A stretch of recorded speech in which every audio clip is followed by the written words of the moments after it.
What's up, everybody? Todd here with Citizen Defense. Welcome back to the channel. So this week I wanted to talk about dry practice, and particularly uh, getting started in dry practice. Right? I've had conversations with people that they train at the range, they engage in live fire, but they don't really continue their training by engaging in dry practice at home, and they're really missing out on a lot of skill development by doing this. And it got me thinking.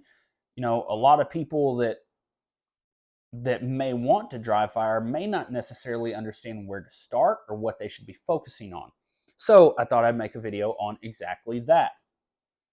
So when it comes to dry fire, we're going to get right into it.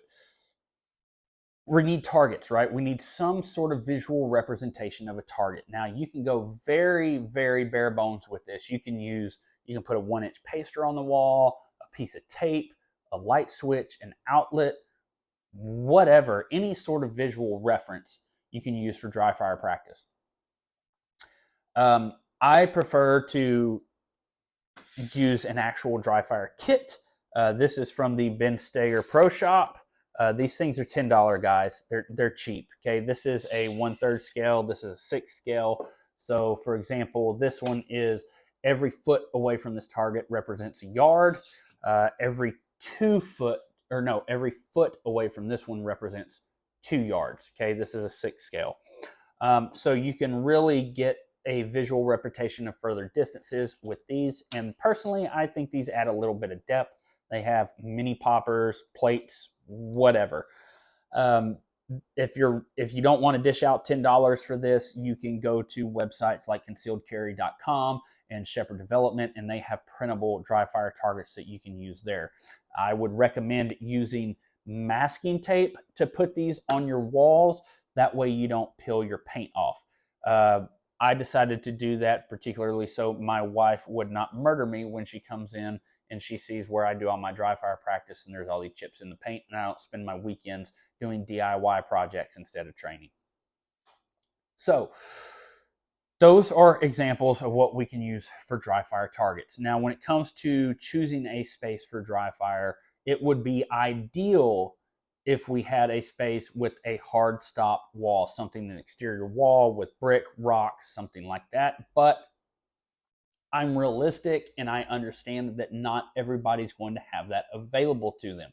Some of y'all probably live in apartments. Okay, you have people beside you, above you, and below you, and that's just not realistic for you to be able to conduct dry practice. So when it comes to that, we just have to be on top of our safety, right? We have no exceptions in safety, which we shouldn't anyways, but because of that lack of hard stop barrier, we really need to make sure that we are on top of our firearm safety.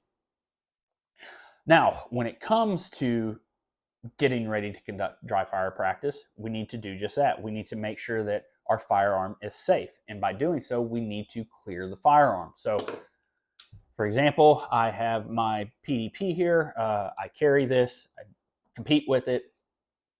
And so we need to make it clear, right? So I need to remove the magazine, lock the slide, eject a round if there is one in the chamber, and visually inspect the chamber. In the magazine well, nothing in there. I can put that gun back, okay?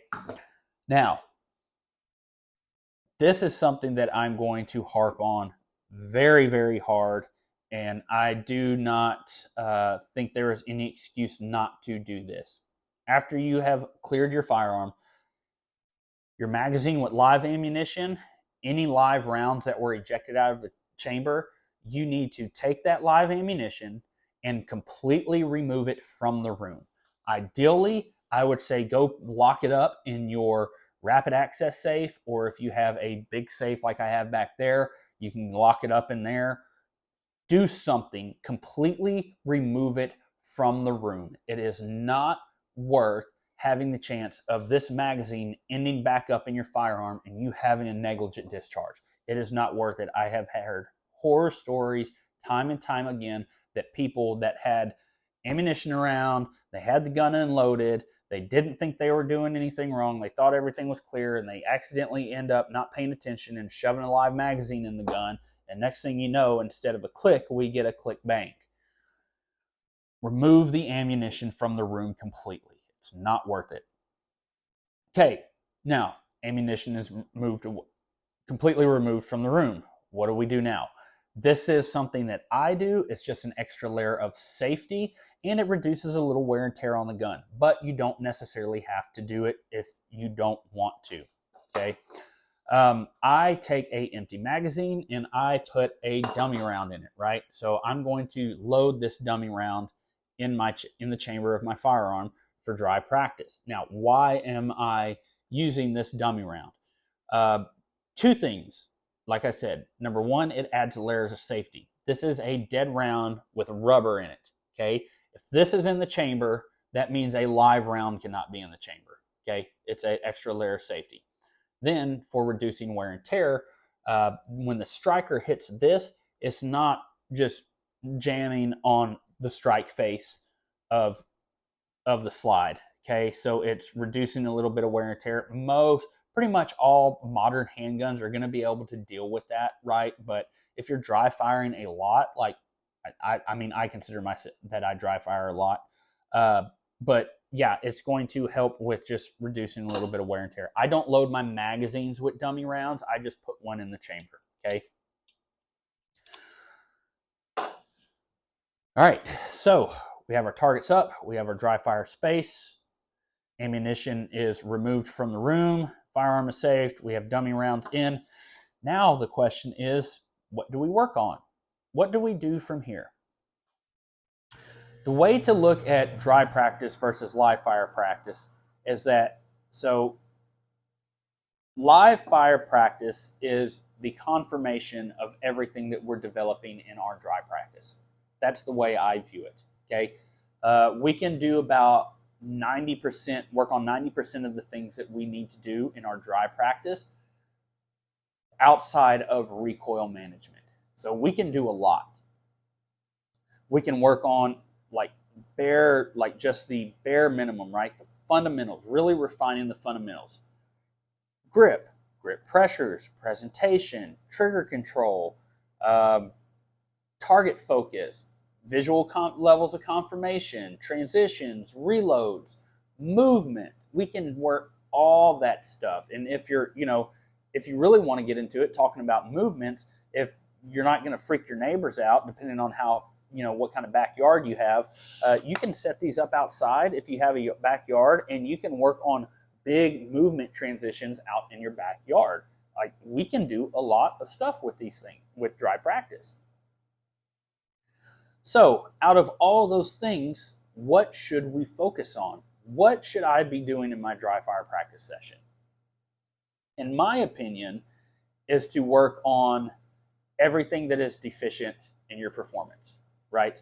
If your grip is lacking, if you're having a hard time finding the dot, if your reloads suck, like you're struggling with your reloads, or you're having a lot of movement with trigger press, those things are the key markers that I would focus on. And the thing about this is, though, you have to be honest with yourself. Okay, to gain skill development with dry practice, you have to be honest with yourself and be able to identify the markers of what you need to work on, because that is what's going to lead to your skill development. There are a lot of people that will say they're conducting dry fire practice, and they just like, yep, looks good, yep, looks good, yep, everything's good, and then they're done, and that's it, and they think they're working on a whole bunch of stuff, and they're not, right? All they're doing is giving an ego boost that, yep, everything looks good, everything's great, I'm done, and that's not how it should work, right? You should not walk away from a dry fire session thinking that everything worked out perfectly. If you do that, you are not working on the correct things. There are times that I finish a dry fire session and I want to beat my head against the wall, but it drives me to keep working and get better. So if you can identify those deficiencies, focus on those, isolate them, work them out, you will make massive gains in your performance, I'm telling you. So that's really what it comes down to, right? Figuring out what you need to work on, fixing it, pushing boundaries, and getting better, or just maintaining skill. That's all dry fire practice comes down to. But the big thing is, we can do this from the comfort of our own home.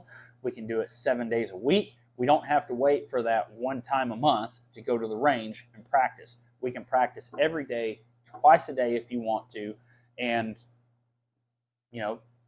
however much time you're willing to commit to it. I will say when it comes to time, generally if I'm doing it, hitting it real hard, I might train for 30 minutes if I'm only doing it once a day. If I'm doing dry fire practice twice a day or something, I'll probably do like 10 minutes a day, right? And that's really about all you need. It's just making sure that you're doing stuff that matters. Now, when it comes to creating bad habits with dry fire, the thing that I would say where most people get into trouble is with their grip pressures. Because they know that they're dry fire practicing and they're not at the live fire range, they tend to relax their grip, particularly their control hand grip. I refer to this as the control hand because this is what's doing all of the work of controlling the recoil, not really this one. So yeah, not using enough pressure and holding the gun tight as if you're really firing it. So to me, that is the key in making sure you don't develop bad habits. Grip the gun the way that you would grip it as if it's going to go bang. Okay. And that will keep you from developing anything else. Outside of that, just go through and figure things out, man. That's all you can do and explore. You can go out and look for dry fire drills online. There are other individuals, guys like Nick Young of Velik's Training Group, Joel Park, Ben Steger, all those guys.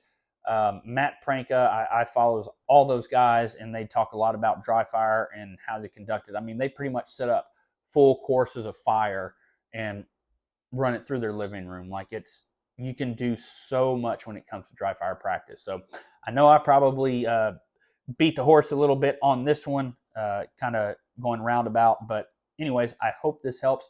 Get down in the comments. Let me know how often you dry fire practice, what targets you use. Do you use dummy rounds? Do you not do dummy rounds? Let's get the conversation started on that.